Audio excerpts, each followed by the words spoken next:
how deep is the integration?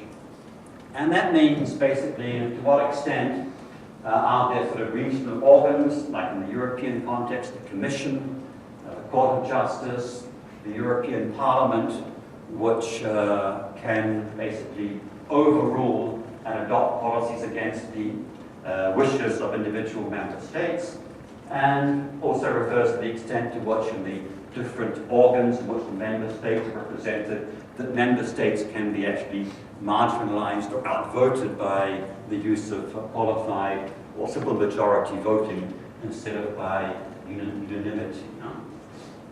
So if you put all these four dimensions together, you might, looking at each of them, be able to locate regional organizations at different points along the spectrum, and then come to some overall sort of judgment as to how strong or how weak a particular regional organization is. So, before I get to sort of the core of the session, namely interregionalism, let's have a short discussion really as to how in the real world that exists outside, how many strong regional organizations do you think there are? Have you looked, I guess you probably haven't in the course of the Australian-New Zealand Close Economic Partnership.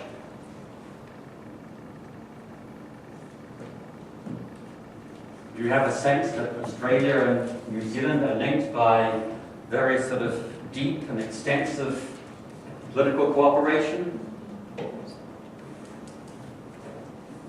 You mean INSEAD? Well, that could be an example. If in fact still today there is very close cooperation between Australia and New Zealand on defence, one could say that's an element of regional cooperation. Yes, yeah. I'm not quite so sure if it's true because a few years ago, a couple of decades ago, we fell out very badly with the United States. And Australia, here you still get on quite well with the United States. That's understandable because you have some potentially quite sort of powerful neighbors to your north, whereas New Zealand is allowed to have a bit more luxury to antagonize the United States because between any sort of country that could threaten our security and New Zealand itself, there lies a huge continent, Australia, which is a kind of a very useful buffer for New Zealand. We don't have any problems with refugee boats in New Zealand. How can you ever get that far? Okay, so potentially defence could be an area, and perhaps was one historically, less so nowadays. Robert? Just ask a question. In terms of the question of interregionalism and the strength of regional organizations, I think it's also relevant in terms of cooperation as well. So sort of the question of whether the EU is a model, so it's really aiming for one thing as well. So maybe, so I guess maybe is it the question of not necessarily how many strong regional organizations there are, or whether the European Union is necessarily the strongest, and therefore that's sort of relevant to the issue of interregionalism as well. Sort of European Union as a model and as the strongest sort of, organization, as opposed to degrees of strength of different organizations, I guess. If that makes sense. Okay. Well, one ought to bear in mind that by virtue of its existence, perhaps, the EU might have a certain effect on what's going on in other parts of the world, either because other regions might feel themselves threatened by regional cooperation in Europe if it intensified. That was very much the case in the 1980s with the single market program and so on. Or indeed, the EU might be seen as a kind of model, or it might actually propagate itself as a model for cooperation in other regions as well. And again, when things were going rather well in Europe, arguably the European model of cooperation became very fashionable elsewhere in the world. When things began to go downhill, and particularly when the Eurozone crisis reached its height, of course, the European model became, I think, much less fashionable and exercised much less appeal. Let's carry on and talk about some other regions just very briefly. Let's say, what about the Americas? Or at least North America. Is this a region where there's a very strong regional cooperation or organization. Can we talk about NAFTA in the course? Yeah? Okay, and what does NAFTA do? In what way what kind of issue areas does it sort of have dominant influence over the behavior of the member states? Canada, the US, Mexico. Sorry? Trade. Trade, yeah. Okay. Trade between the three member states. Well, it's mainly, I think, trade, environment issue, and also labor migration. So this is a primary. Okay. So environmental issues, labor issues, labor movement issues are actually very important in NAFTA. But when it comes to labor movement, is there a kind of common policy, and can Mexicans move freely and go and live and work in the United States? Not really, no. Very big issue in the United States. And perhaps one reason why NAFTA hasn't taken off to the extent that many people thought it would during the 1990s. When I last was in the United States, at least, and went to a sort of conference about particularly relations between the United States and Canada, there was a pretty much unanimous sort of sentiment amongst the participants that NAFTA was going nowhere fast. And many of the sort of the very ambitious sort of plans and ideas that were sort of bandied about and discussed when it was first created really had come to nothing. Very important in this context, of course, was the terrorist attacks of 9/11 in the United States in 2001, which the United States, of course, created this very, very strong concern to control the American borders far more closely and far more tightly than had previously been the case. So any sort of notion of the free movement of people, or free movement of labor as between the NAFTA member states from then on basically became unrealistic. What about Asia? How would you characterize the regional organizations in Asia? ASEAN. Let's start with ASEAN. What does ASEAN do?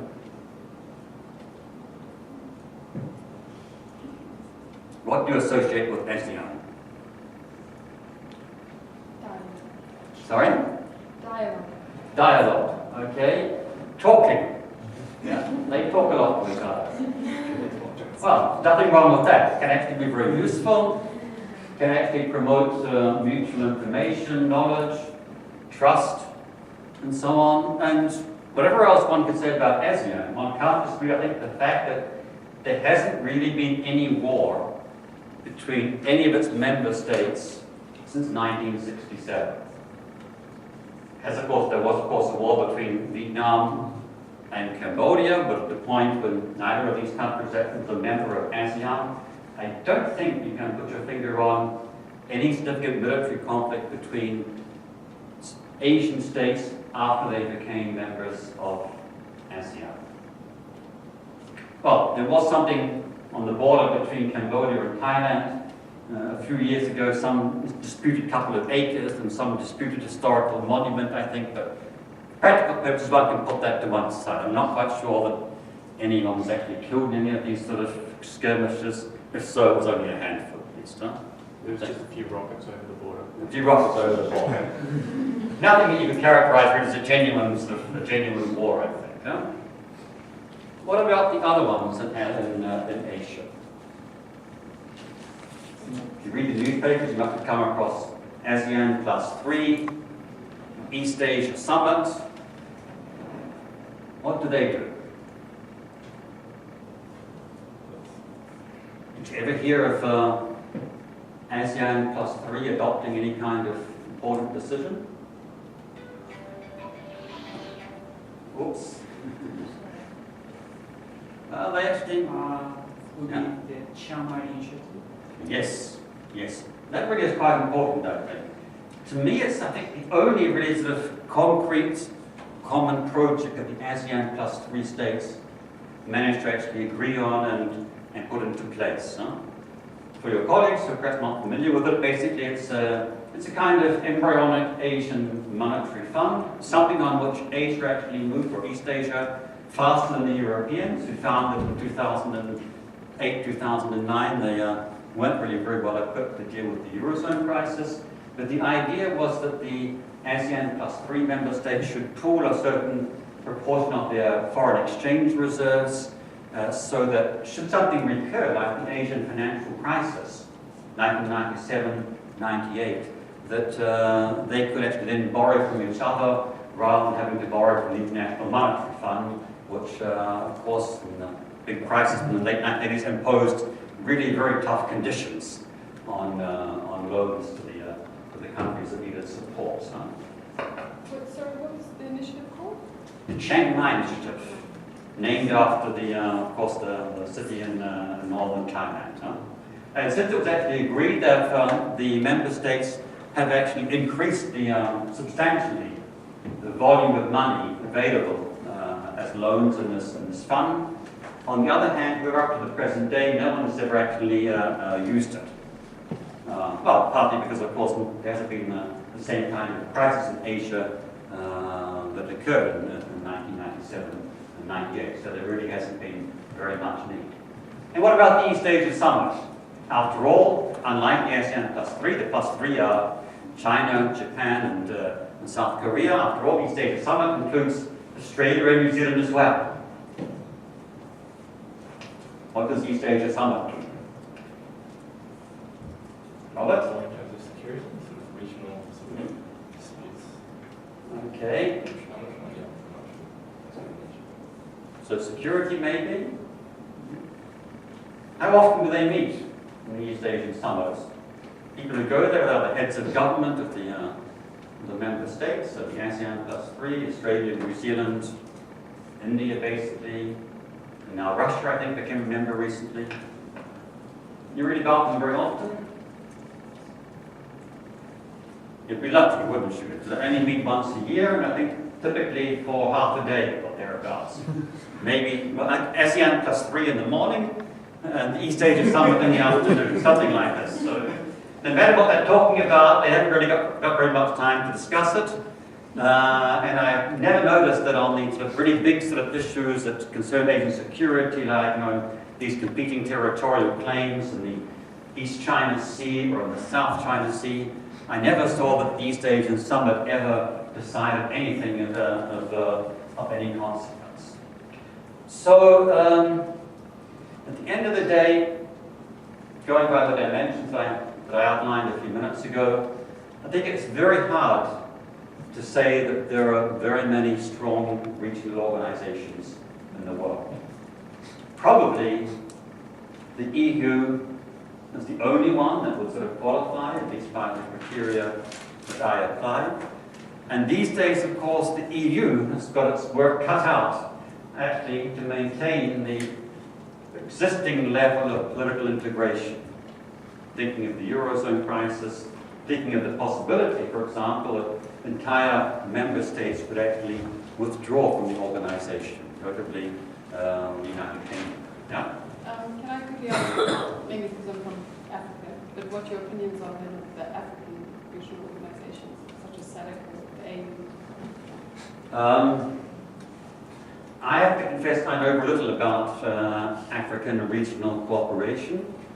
What I have noticed is that I think in Africa, as also sometimes in East Asia, you do find some kind of attempt to create institutions that seem to be modeled on the European Union. They often have the same kind of titles and so on.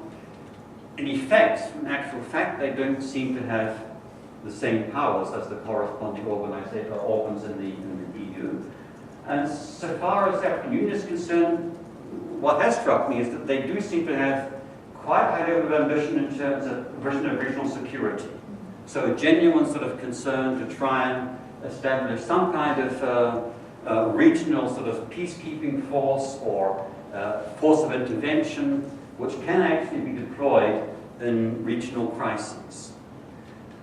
In actual fact, when these crises occur, my impression at least is, and you may know much more about this than I do, my impression is that they're not particularly effective. And I think probably the last example of that was the intervention led in the end by France in Mali. I don't think the African Union managed to get to the point where they actually could deploy any troops to prevent the sort of the takeover of the Mali government by these various sort of regional rebels and as it seemed, radical Islamists. But what's your impression? Well, I think being from inside, I've always thought they were strong. Mm-hmm. And then, particularly from this course, you pick up people say they're quite weak. Mm-hmm. SADC, because I'm from South Africa, features regularly. Mm-hmm. You always, I know we all turn to SADC a lot. Mm-hmm. I know South Africa probably dominates it because of bullying. Mm-hmm. That may indeed be a case of a quite strong regional organisation, whereby I think one of the explanations for this might in fact be that the last remark you made, which is that Africa basically can run the show fairly effectively because the other member states are all far smaller and far more weak. Yeah. And then, but it's also the idea that I think we're all still trying to find our own sovereignty Mm-hmm. and our own way of doing things. Mm-hmm. So we're very hesitant to interfere too much in each other's business, which you see with Zimbabwe, which is very frustrating, or Sudan. And your final remark, I think, could apply equally well to most countries in Asia as well, which are, on the whole, pretty sensitive about the preservation of their national sovereignty. That's not so surprising. Many of them are quite recent, quite young nation states that managed to liberate themselves from colonial domination only a generation or so ago. And some of which, of course, are governed by rather authoritarian governments that obviously don't like the idea that any kind of regional organization might interfere and sort of undermine the control they exercise over their society. So, not surprised in countries like Vietnam, Laos, Myanmar, Cambodia, and so on, have always been very reticent and very resistant to the idea of allowing ASEAN to exercise more power vis-a-vis the member states. I see the clock, we've reached high noon, and I think it's actually quite a nice point in the session to actually stop and a little bit of a break. So why not take 10 minutes and we'll come back and talk a little bit more concretely about interregionalism. Okay?